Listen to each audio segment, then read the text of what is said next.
who have across the world, people are leaving their homes and their countries because of hunger, violence, political repression, poverty, and a lack of economic opportunity. Many seek safety and economic opportunity in the United States, as well as other countries in the region. Criminal smuggling organizations prey on migrants. They lie about U.S. immigration laws and hide the extreme dangers of the journey because they care only about money. But the U.S. border is not open to illegal or irregular migration, and U.S. immigration laws remain strict even as the COVID-19 public health order known as Title 42 ends. The Department of Homeland Security is simply returning to fully enforcing United States immigration laws under Title 8, placing people into removal proceedings and removing those who have no basis to remain in the United States. Unlike Title 42, Title 8 laws impose immigration and criminal consequences, including final orders of removal, deportation, a 5-year ban on re-entry, and possible criminal prosecution if you attempt to re-enter. The United States has and will continue to enforce our nation's immigration laws. The U.S. Border Patrol works every day to protect our borders using sophisticated technology, cameras, and aerial surveillance to arrest people attempting to cross the border illegally. Under Title 8, individuals and families who arrive without authorization can be subject to removal. Through expedited removal, certain non-citizens can be returned to their country of origin very quickly.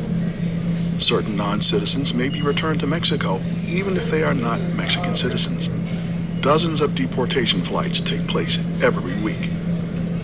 Last year, the U.S. removed or expelled more than 1.4 million people, more than any previous year. Do not put your life at risk by taking the dangerous journey only to be sent back.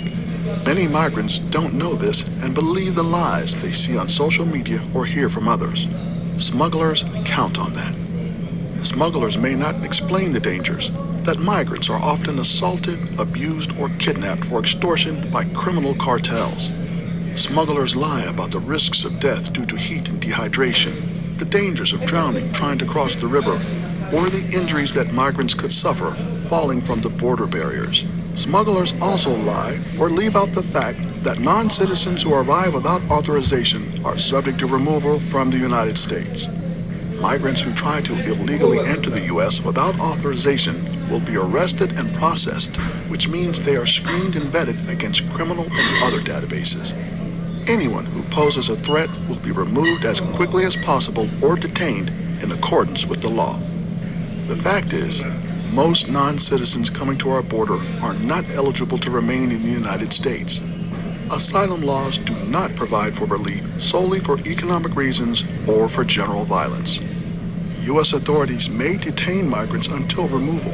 In some cases, non-citizens may be temporarily released as they await the results of their immigration court proceedings, only if they have passed screening and vetting.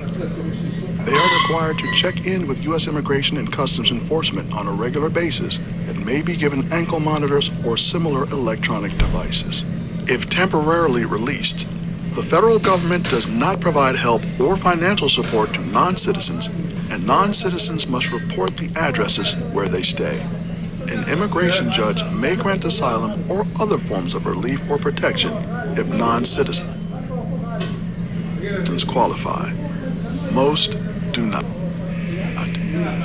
If a non-citizen receives a final order of removal through their immigration court proceedings, they will be taken into custody or remain in custody and are subject to removal from the United States. These are our immigration laws, and it would take an act of Congress to change them. Do not believe smugglers who just want to make a profit. Lawful pathways are the right way for migrants to come to the United States. DHS will continue to enforce the laws of the United States of America.